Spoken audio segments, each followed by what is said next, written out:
Welcome to the Holistic Health Bites podcast. I'm your host, Andrea Nicholson, crime scene investigator turned functional health investigator. This podcast is here to share bite-sized episodes and unique interviews on a wide variety of health topics to empower, enlighten, and educate you to live your best, most vibrant life. Disclaimer: all information you hear on this podcast is for information only and constitutes individual opinions of the person speaking. This should not be taken as medical advice.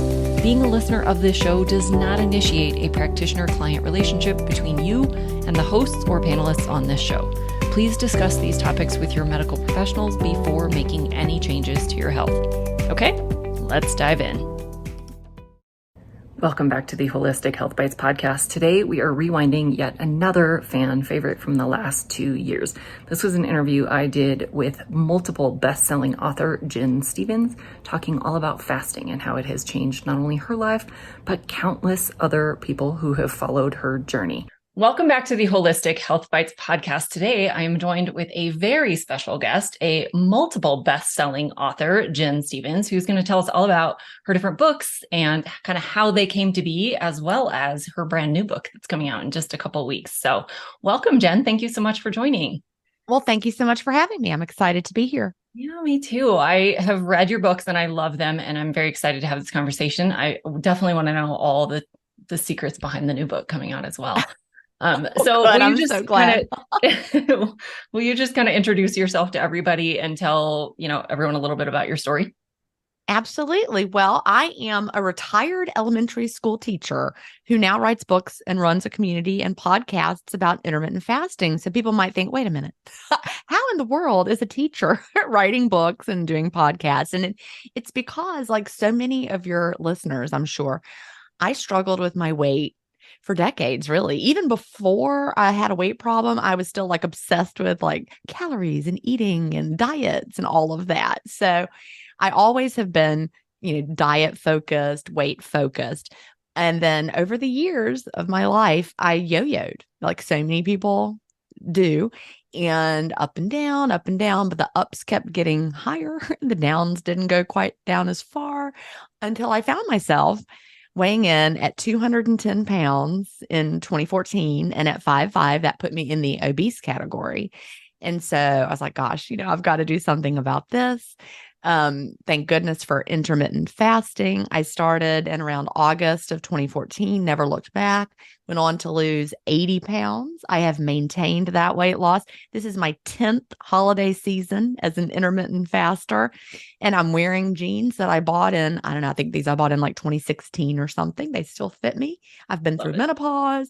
My weight stays within a range, and intermittent fasting just really changed everything for me. And so, you go back to my background, I'm a teacher. So what did I start doing? As soon as I finally found something that worked, I started teaching people about it, because my expertise, I have a master's in natural sciences and a doctorate in gifted education. So I know how to research, but I know how to teach people things. So that's really, I am a teacher who teaches people about intermittent fasting and turning it into a lifestyle so that they can find, some of the success that I have found, as have, thousands of people from around the world, the guests on my podcast. It's just been really life-changing. Oh, I love it. And it's such a simple practice. Yeah. But for those who maybe aren't that familiar with, the practice in general, there's a lot of different terms. You've got, time restricted feeding and intermittent fasting and extended fasting and just all these different terms. Can you kind of describe what you mean when you're talking about, what is intermittent fasting?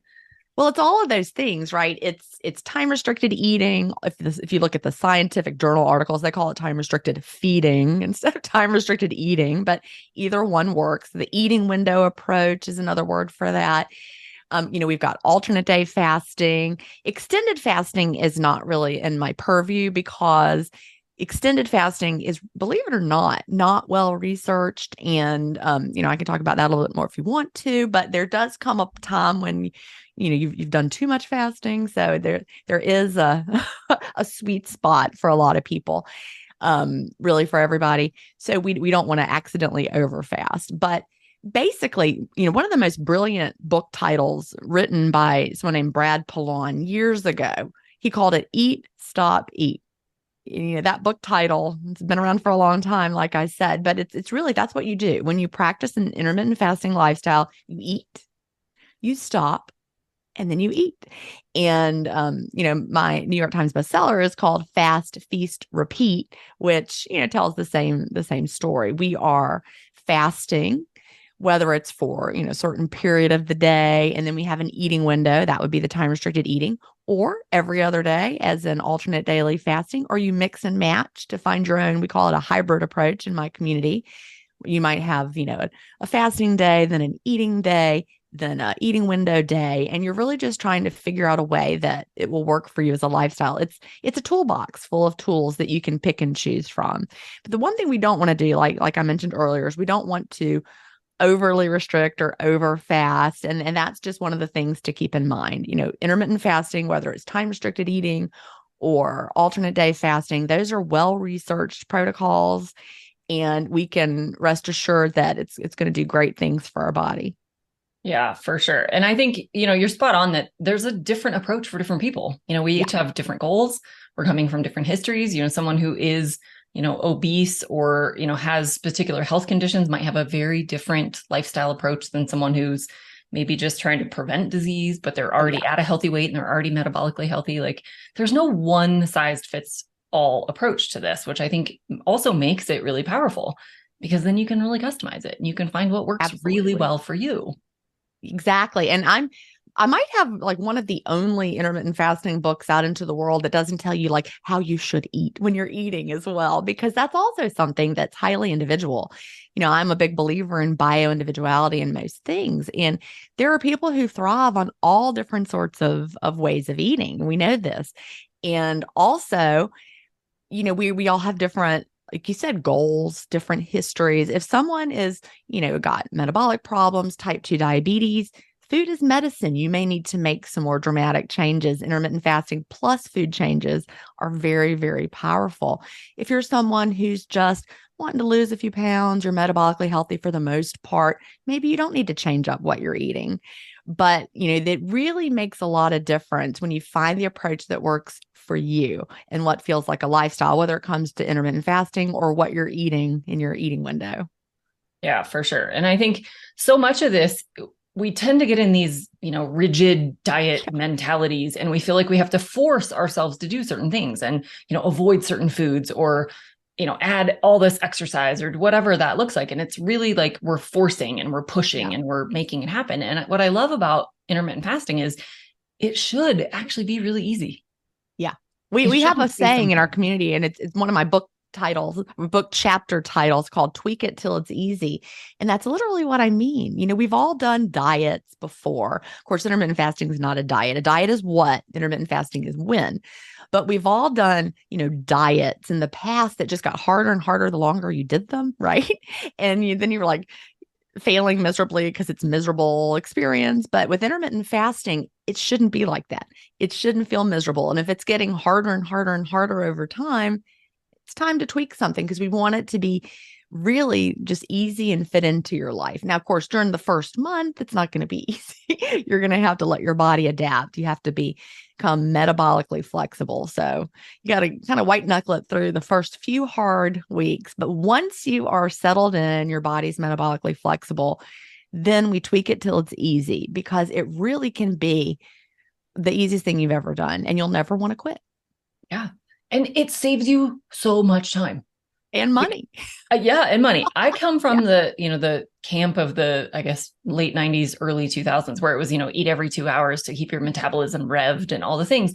And I had the worst obsession with food during that time frame, because you're literally always eating. You're always having to prep something or pack food or, clean up and plan for the next thing. And you're just always obsessed with food when you eat that way. And this, I have to remind myself to eat. It's true. Yeah. It's just so and you're like, today I have a busy day. I'm recording with you. Then I'm recording with someone else from 4 to 5. I'm not going to be able to open my eating window till like 5:30, but I'll be fine. Yeah. Most days I don't wait that late, but because my body's metabolically flexible, no big deal. It's also, we're going through the holiday season, so I might have a little extra fuel on hand from stored here to take me through these slightly longer fasting today. But it's no big deal. I was talking to my husband before I came over here to work, and I'm like, I'll be home late. We'll eat a little later. No big deal. Yeah. No panic. And I love that for traveling too, because Yes, we all know airport and airplane food are the worst, and they road trip are. food isn't much better unless you really put some intention behind it. And if you can just easily fast through the day, then it's just so much easier. And then you don't pay for eating junk for a day. Well, it's true. I think that's great. So I'd love to dive in a little bit on your books. You have Okay. several amazing books, and I'd love to kind of just talk through a little bit about like what the differences are, why somebody might pick one book over the other. And then of course I want to hear all about the new book. Okay. So my very first book was Delay, Don't Deny. Have you read that I one? have. Okay, I wrote that one. It's been 7 years. I can't Ugh, believe it. seven wow. years ago, I wrote Delay, Don't Deny, Living an Intermittent Fasting Lifestyle. And I was literally nobody. I was a teacher, right? I just wrote this book because people kept asking me, once you lose the weight and then you're keeping it off, they're like, wait, what are you doing? Tell me about it. And there wasn't a resource I could send people to that had all the best advice in it. So I was like, well, read this, but not that part, ignore this, and here's this. And, by that point, we had read The Obesity Code by Dr. Jason Fung, where he talked about the cephalic phase insulin response. But all of the fasting books out there up until then, basically we're like, yeah, you're just eating fewer calories. That's the only reason it works. Have a diet soda, put a little cream in your coffee. It doesn't matter. Well, after reading the obesity code, I realized, we don't want to have a cephalic phase insulin response. We want to stick to black coffee, plain tea, plain water while fasting. And I could go more into that. We call that the clean fast now. But I didn't want to recommend people read books and then tell them ignore this other part. Don't follow that advice. And the obesity code was excellent, but it was really, really long and had a lot of information. If you're a real sciencey, you love it, but it also didn't really tell you what to do. So I'm a Yeah. teacher. So I'm like, I got to write a book that tells people what to do, keeps it simple, something they'll want to read, and they can just get started. And it has good advice in it that I want them to follow. And that's how I came up with Delay Don't Deny. And, a funny thing happened after I self-published that book is people started reading it, and then they started telling other people about it. So like just today, this is just so weird. A friend of mine sent me a Instagram reel that someone had put up, and it was like a back doctor, someone who works, a doctor who works with people, with back injuries, made a reel about how she lost weight, and she flashed up a picture of Delay Don't Deny. And I'm like, oh, that made me super excited to see people Yeah, are still reading Delay Don't Deny all these years later. of course. Now, as time went on, I was managing what started as a very small Facebook support group just for me and my friends who were doing intermittent fasting. And then people started wandering in from all over the place. So we had thousands and thousands of members. And over time, I answered a lot of questions.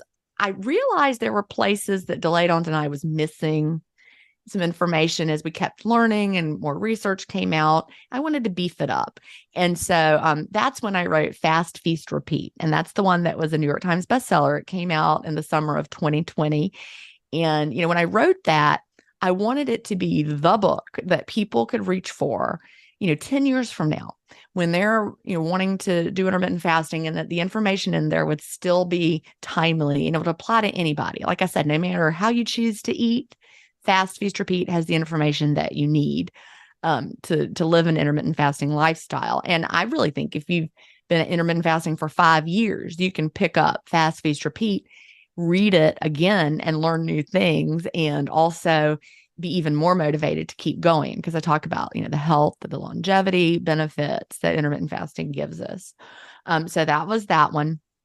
And the subtitle of that one is The Comprehensive Guide to Delay, Don't Deny Intermittent Fasting. And it is comprehensive. So that I think is its greatest strength, but it's also a bit of a weakness for people who just want to start right now. Yeah. Delay Don't Deny is still great. It's still a great book for people who just want it to be a little simpler, but I want people to have just a little bit more. And that's why I wrote my new book, 28-Day Fast Start Day by Day. It's for the people who just want to get started. They need a little something every day. They don't want to know everything on day one. They don't want to be overwhelmed. So, you really just start off with the new book, and you have like a little beginning part where you craft your why before you start, which I think is really, really important.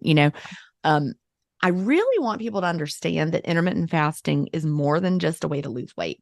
Yeah. If your only why is I'm going to do intermittent fasting because I want to lose weight, you're going to probably have a little more struggle, because intermittent fasting is not, that supermarket checkout magazine, lose 2 pounds a day program. That's not what this is. If you're looking for flashy results, intermittent fasting is going to give you long-term results. It's going to be slow and steady. So you need to know why you're doing it beyond just you want to lose weight. So crafting a why that has to do with health benefits and longevity, how you want to age, and some weight loss too. Maintaining the weight, no more yo-yoing. Those are all great reasons to get started. So you get ready for the fast start, and then every single day of the 28 days, there's just a little lesson for the day. There's my school teacher coming out.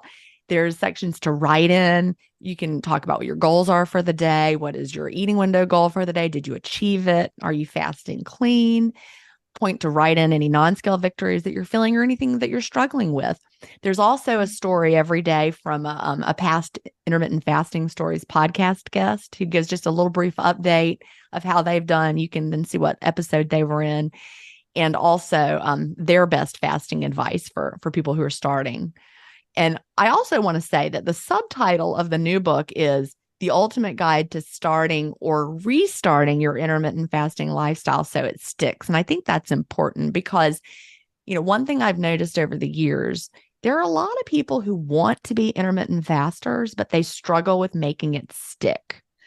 I have a section in the new book where I talk about, why. Why do people have trouble making it stick? And there are many reasons. Maybe their friend is losing weight really quick on weight loss shots, and they're like, well, I'm going to do that instead, or maybe they fall off the wagon. I'm putting that in quotation marks here, on a vacation or a holiday, and they never get back started. Yeah. Or they, follow the diet roller coaster and go this way and that way, and then just kind of fall away from intermittent fasting. Or one thing, what is really shocked me is how many people get hung up on coffee. Right. It's such a big Creamy deal to coffee, like all those creamers. There's like some kind of emotional connection that people have with their creamy coffee. So that really sends a lot of people down the wrong path. They'll be like, well, I lost all the weight I wanted. Then I said, what could it really matter? And I started putting just a few drops. And before I knew it, I wasn't fasting anymore. Yep. So we want people to choose intermittent fasting as a lifestyle in a way that gives you freedom to stick to it and change your life, because I promise once it sticks, you're not going to want to quit. Yeah, I love that. And I would love to just dive in a little bit more to maybe some of those health benefits that are beyond the weight loss.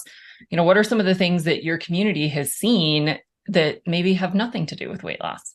Well, so many things. It's like really some of the things people report, like you would never put that in a book because it would be so unbelievable. Some of the things, but really intermittent fasting does a lot of things in our bodies that helps overall. There's a great book. Have you ever read Why We Get Sick, Dr. Benjamin Bickman? Oh, he's one of my favorites. He connects like literally like everything. I mean, like you name something, he connects it to having hyperinsulinemia, which is constant high levels of insulin all the time. We're not meant to have high blood sugar all the time. We're not meant to have high insulin levels all the time, but everyone listening has heard of insulin resistance. And that is what sets us down the road to all of this metabolic dysfunction. Well, when you're fasting, obviously you're not putting in anything that's going to raise your blood sugar. So, it makes sense. Blood sugar would go down, A1C will go down. If you're type 2 diabetic, your numbers will get better. But also insulin goes down because we're fasting. And so when insulin goes down, there's so many things that get better. PCOS, people lose skin tags, people, are no longer considered type 2 diabetic. Alzheimer's is linked to having, chronic high levels of insulin. They're calling that type 3 diabetes, and just on and on and on. Autoimmune diseases, fasting lowers inflammation. I mean, it's just really remarkable. It's got cardiovascular benefits, lowers blood pressure. Like all the time, we have people in our community who they'll make a post one day and they'll say, I'm feeling really lightheaded and dizzy all of a sudden. And I say, are you on blood pressure medication? And they say, yes. And I'm like, check your blood pressure. You probably don't need as high of a dose, or maybe they're ready to come off of it. Of course, their doctor has to manage that part of it with them. You definitely want to talk to your doctor, but people are coming off of blood pressure medicines all the time. We have people who need a lower thyroid medicine dose over time.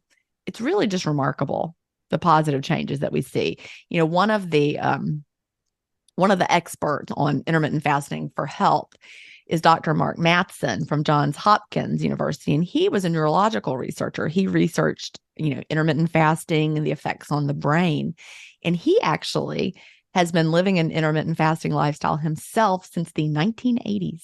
Wow. I know, when you hear of someone who is a high-level researcher like that, and they're doing research that caused them to change how they live because they believe so strongly, I mean, that really speaks to you. Yeah, for sure. And it just shows the wide range of people who find benefits in this. I mean, this isn't just obese people, but this is also researchers and lawyers and police officers and teachers. And I mean, it's all walks of life. It's all careers. It's all health conditions, and it's all the things. So I love that. Well, I interviewed a longevity expert on intermittent fasting stories years ago, Dr. Gil Blander, and he runs one of those companies. Maybe it's Inside Tracker, something like that. One of those companies you probably heard of that measures health parameters, but he's a longevity expert. And he said something to me, I'm going to paraphrase it because it's been a while, but he said something like, the best thing you can do for longevity is intermittent fasting. I mean, when researchers, they know what they're talking about. He didn't say the best thing you can do is, eat kale. He said the best thing you can do is intermittent fasting. And, that really, that perks you up when you hear it. Yeah. Especially from someone who knows all the science of longevity. Yeah. That's pretty powerful for sure. Exactly. Now, what are some of the things that you see people do maybe wrong when they're trying to do a fasting lifestyle? And you kind of mentioned the coffee scenario and adding things to coffee, but what are some of the other things that people maybe just don't quite get right or don't know that they should be or should be avoiding when they're fasting?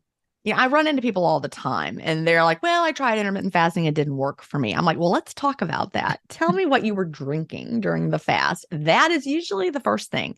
They'd followed somebody who said you could have diet sodas or you could put a little cream in your coffee or bulletproof coffee or whatever. They were drinking an energy drink or, that pink drink, whatever it was, they're drinking something that breaks the fast. And that makes the fast really, really hard. And really, in essence, it turns it into low calorie dieting instead of fasting. Like if you're sipping on, coffee all morning that has even, tiny bit of something in there, you're getting, low calorie diet trickled in all day. And that's really, really hard. That's not fasting. So most of the time, people who tried it and it didn't work for them, they were not fasting clean. So for being, to fast clean, you need to have black coffee, nothing added, not flavored coffee. We want to avoid the cephalic phase insulin response when your body thinks something sweet is coming in, something flavored. We want to avoid that.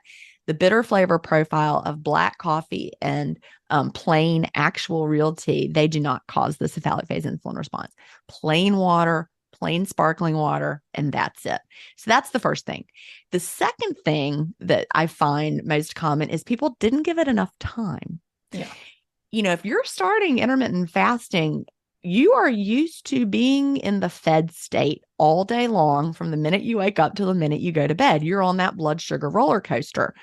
And when your blood sugar goes down, your body says, send something else down. And you do. And so it's up and down and up and down. And so all of a sudden, you're not putting stuff in and your body's like, help, what do I do? It has to learn how to tap into your fat stores for fuel. And it takes some time for those metabolic processes to kick in for you to become metabolically flexible. And that takes time. And so people are like, well, I tried it. It was hard. I was hungry. I quit in a week. I didn't like it. And then the third reason people quit often is they have unrealistic expectations from the beginning.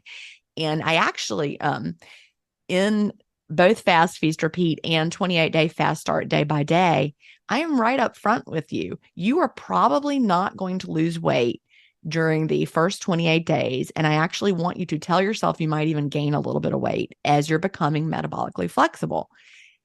And don't be like, well, I think I'm going to be the one who loses 20 pounds the first month. No, I don't even want you to weigh during the first month. You can weigh before you start, just get some baseline data, then put your scale away. Don't even look at it. Let your body adapt. So Once that first 28 days is over, then you're ready to start tracking your progress, seeing what your trend is doing.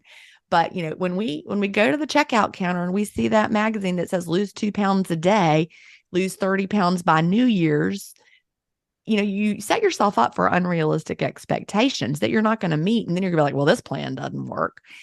But, slow and steady is what we're looking for. For sure.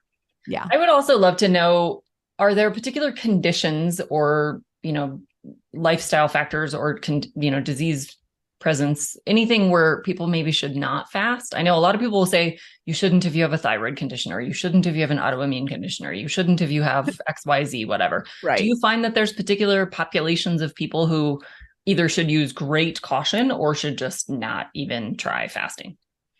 Well, the thing about the thyroid and autoimmune, we find the opposite. Like I said, we find people who have autoimmune issues and people who have thyroid issues improving dramatically with intermittent fasting. I mean, there's a lot of information out there about don't, just be very, very cautious, and total opposite information you can get from people. There are some people who should not do intermittent fasting. Children should not do it.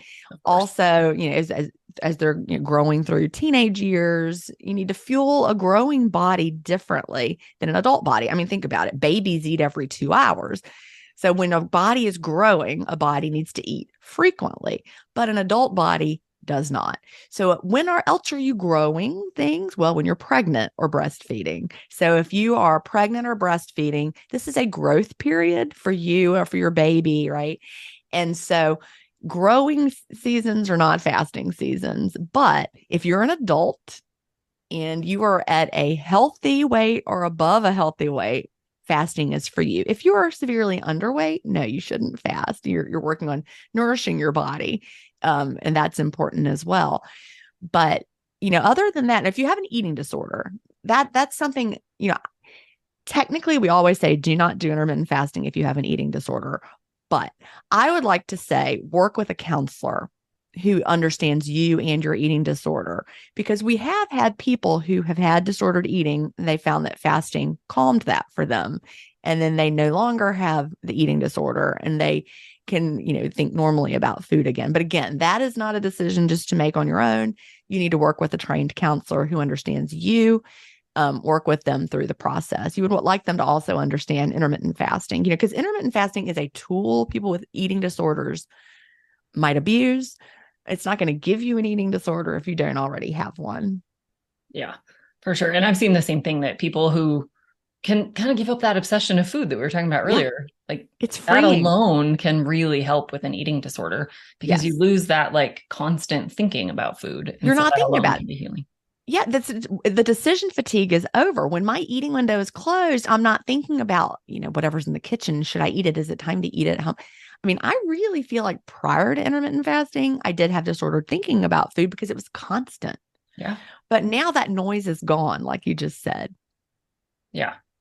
So then obviously you mentioned as well that you probably should also use caution if you're on certain medications, because your dosages might need to be adjusted. Yeah. So for sure, talk to your doctor, make sure that they are aware of what you're doing so that they're prepared to make any adjustments as necessary, because you can very quickly become over medicated because it's so healing that you don't need the medications. So yeah, especially if you're on anything like any kind of diabetes medication that controls your blood sugar, you need to time that around your fasting. You don't want to take it at the wrong time, for example. Right.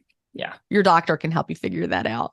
Yeah, definitely. And it's going to depend on what kind of drug you're on and all the things, how often you have to take it. And And then of course, certain medications of all kinds need to be taken with food.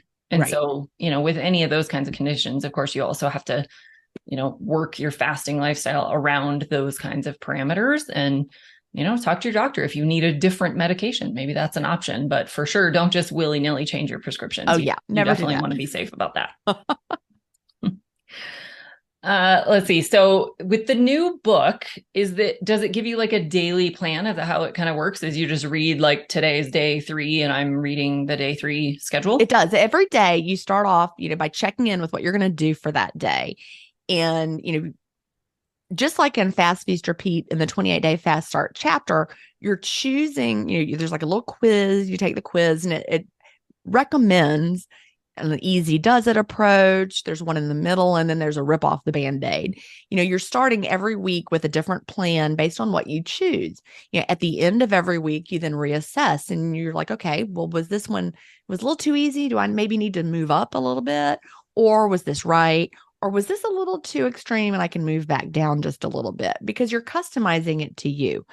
We don't all need the same approach from the beginning because of your body. It might take your body a little bit longer to adapt and you need to ease in a little bit more. Or you may be someone who's great with the rip off the band-aid approach. But every day you decide what you're going to do, make your plan for the day.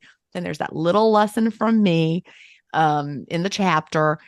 And then you just go out about your day. And then at the very end of the day, you have time to kind of check in and see how it went. So it's like you're writing in the book and it's interactive. I'm really pleased with how it turned out. The school teacher in me, like I said, is out to, you can really see it in this one. Yeah, I love that.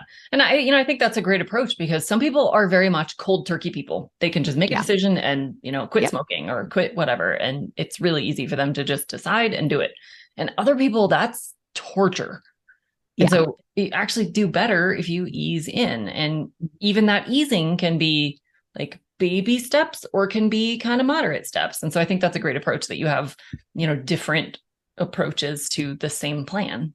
And exactly. That makes it really personalized. So that's awesome. And then the fact that you can adjust as you go, it's not like you're stuck on the baby step plan the whole way. Right. You can step it up if you want to, or back it down a little if you want to. I love that.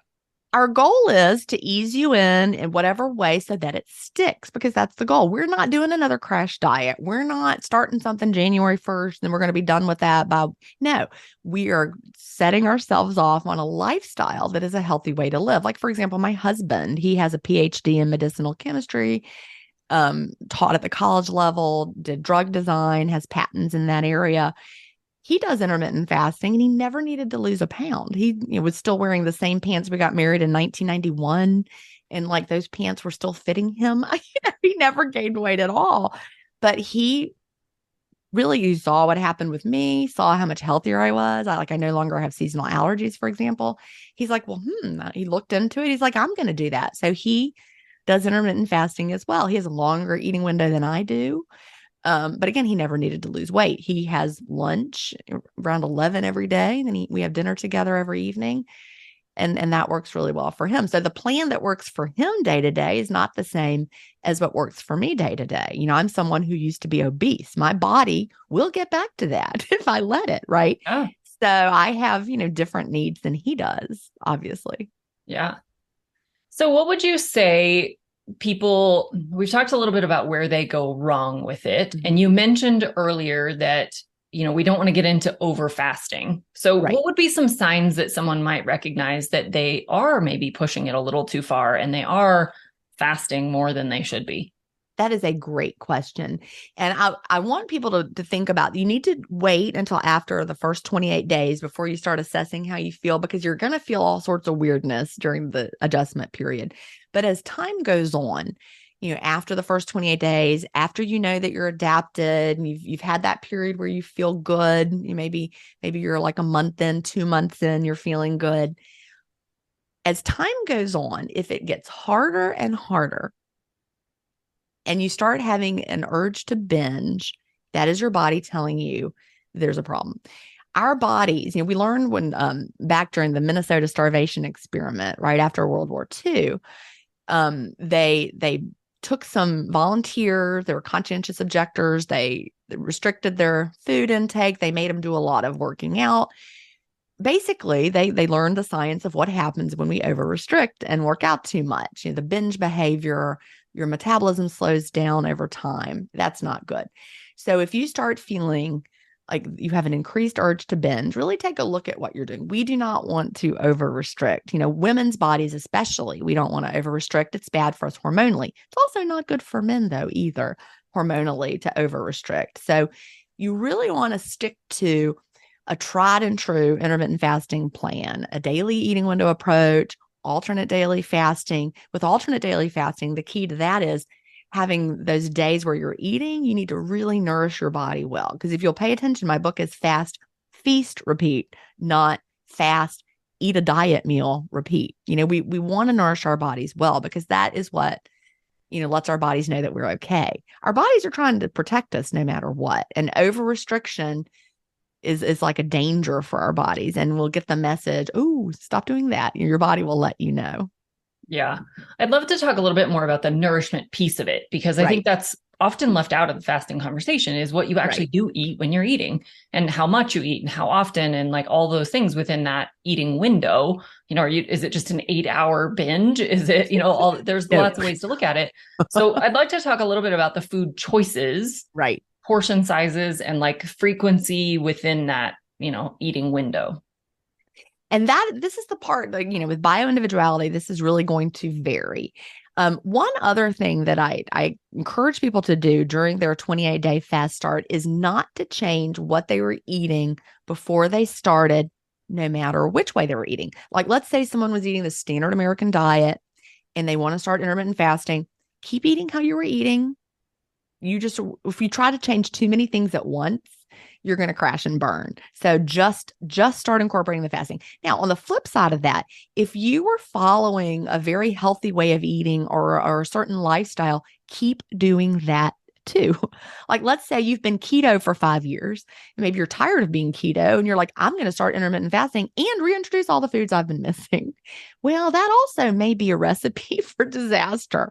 So keep doing whatever you were doing, however you've been eating, keep eating that way.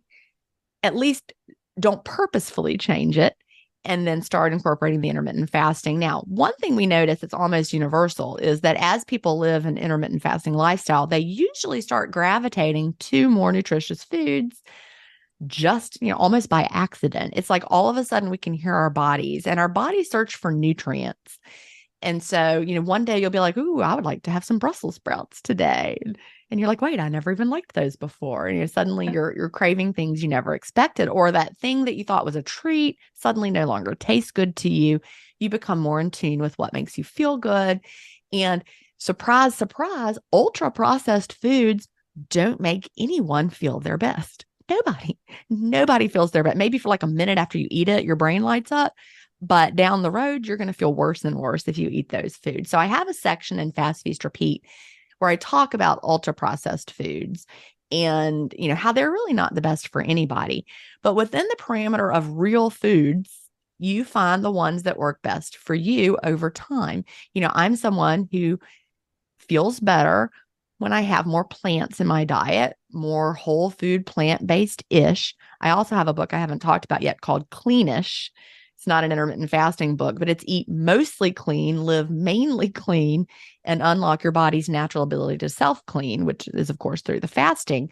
But we got that ish part, right? I eat mostly real food, but I have, other things in there too. I'm ish. I baked chocolate chip cookies last week. It's the holidays. They were good, but I made sure I got really good quality ones made with real butter and not, the junky oils, all of that. So it's just a matter of, choosing how you want to feel, and eating real foods that make you feel great are going to support you feeling your best. Yeah, I think that's a great approach, and it's very realistic because, if you, like you said, if you change too many things, it's just a recipe for disaster, and you're going to be miserable, and you're going to hate all the foods you're eating, and you're going to hate all the things. And so, yeah, stick with some things that you love. But I've also found that people naturally just want to change what they're eating, because when you're eating junk, you're going to be hungrier more often. True. Yeah. Satiety is a word that I think we're going to start hearing more and more of. Diet doctor who was completely low carb, he still eats low carb but promoted it for everyone, is now moving towards the concept of satiety and eating to satisfy your body. And those chocolate chip cookies I just mentioned, they're one of the lowest foods on the satiety scale. Like, you could eat them all day long and never feel satisfied, whereas something like raw spinach, on a per calorie basis is super duper satisfying. Eating real foods that satisfy your body. A big baked potato is going to satisfy you, whereas a bag of potato chips will never satisfy you. Yeah. So, choosing real foods and eating until you're satisfied. I talk about that in Fast Feast Repeat, the concept of eating until satisfied. But what you eat is going to be a big part of that. I could eat a McDonald's Big Mac and fries, have had a lot of calories, not be at all satisfied, but I could make a burger at home with grass-fed ground beef, high quality cheese, cut up my own potato, roast it in the oven. I'm going to be really satisfied from that. You might think that's the same meal. It's not the same meal at all. Not even close. Not Yeah. even close. I love that. Yeah. And I think, I've also seen that the mindset that you go into fasting with makes a huge difference.